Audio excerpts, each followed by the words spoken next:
Hey guys, it's Dom from mobiledom.co.uk and mobiletechtalk.co.uk, and today I've got the review of the 2015 Moto G. Let's get to it. The Moto G 2015 is Motorola's third attempt at making the best budget smartphone. Does it hold up? Let's find out.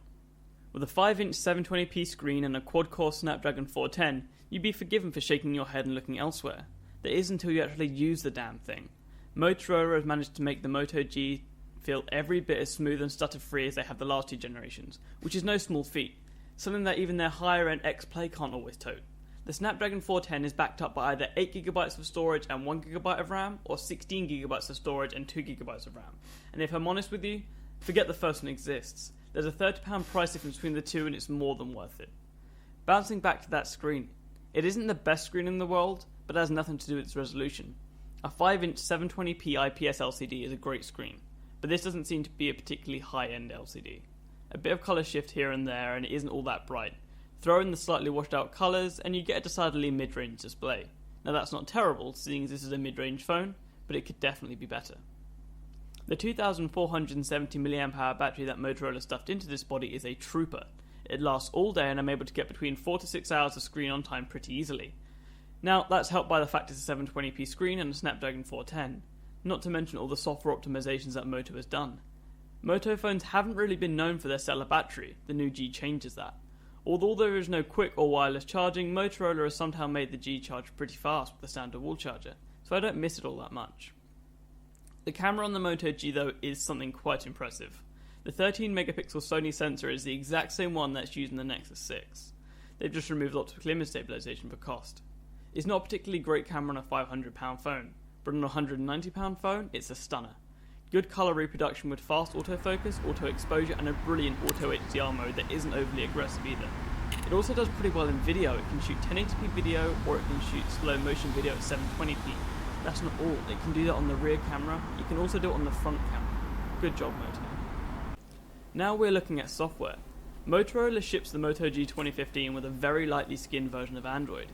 It ships with 5.1.1 and we couldn't be happier. It comes with the Motorola camera and gallery apps, an FM radio, a help app, an SMS app, their Migrate service, and the Moto app. That's it. They ship it with the Google Now launcher as well, which makes purists like me very happy. The Moto suite here is nearly fully decked out as well. Give us Moto Display for quick acting on notifications, Moto Actions for quickly launching the camera and torch, and Moto Assist, which for me consists of automatically turning it on into Do Not Disturb mode when I go to sleep, but it can do so much more. Motorola's software tweaks are few and far between, and many others could learn to show this much restraint when it comes to software. Motorola has also chosen to add the Moto G to Moto Maker this year, and it was a great choice, with 2 front colours, 10 back colours, 10 accent colours, 5 flip shells, engraving options, and you can even set a boot up message, as well as pick the internal storage, and like we said, pay for the more expensive model, and you won't regret it. Last but not least, I'd be remiss if I didn't talk about Motorola's favourite feature of the new Moto G. It's waterproofing. The new Moto G is rated for IPX7 water resistance up to a metre for 30 minutes. It's a feature I wanted to test the least, and I can see many warranty calls because people didn't snap the back on properly. But it's a cool feature to have, and if you get caught in the rain or that annoying friend that pushes you in the pool all the time, your phone won't be ruined. I asked whether or not Motorola had done enough to keep its crown as the king of the low-cost budget device segment.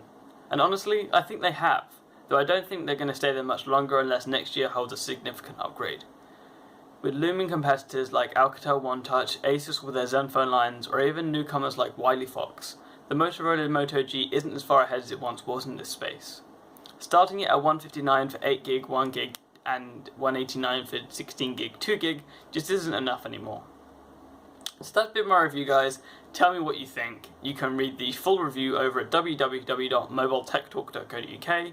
You can read my previous ramblings at www.mobile-dom.co.uk.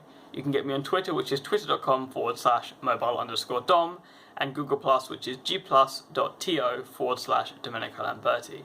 Now, I am very tired. I'm not wearing my glasses because of teleprompter glare, and I want to go to bed. Oh, and by the way, this ending was shot on the Moto G 2015 with its front-facing camera. So until then, toodle pip.